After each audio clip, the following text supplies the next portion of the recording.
তো বন্ধুরা, আমি এখন এই পার লাইটগুলো এটাকে চালাবো আর প্রোগ্রামিং করে দেখাবো তোমাদের, ঠিক আছে।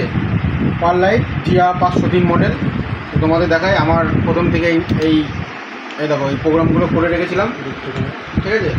এই প্রোগ্রামগুলো প্রথমে ডিলিট করব, তো ডিলিট করতে হয় কী করে তোমাদের আগে দেখায়, কাছে চলে আসো।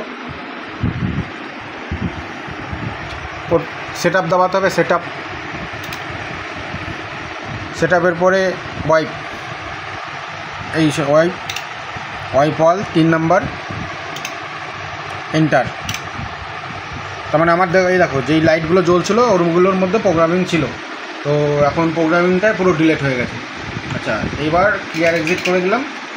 এবার আমাকে প্যাচ করতে হবে, প্যাচ এই লাইটগুলোর সাথে প্যাচ করতে হবে। তাহলে এইখানে প্যাচ আছে, প্যাচ করতে হবে, প্যাচ করলাম। প্যাচ ফিক্সার যেতে হবে।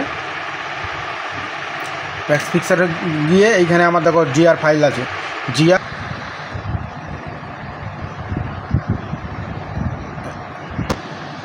দেখো বন্ধুরা এখানে অনেক ফাইল আছে। তো আমি নিয়ে নেব জিয়া পার লাইট 503 নিয়ে নিলাম।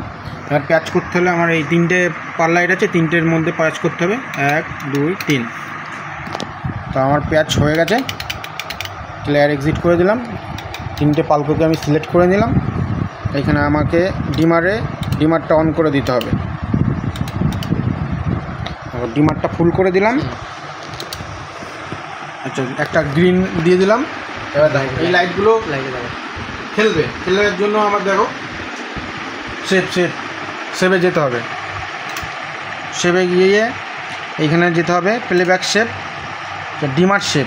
ডিমার শেপে যদি তোমার এইটা 3.1 দাও তাহলে দেখো এরকম খেলবে, ঠিক আছে। এইখানে তুমি আবার এডিট করতে পারবা।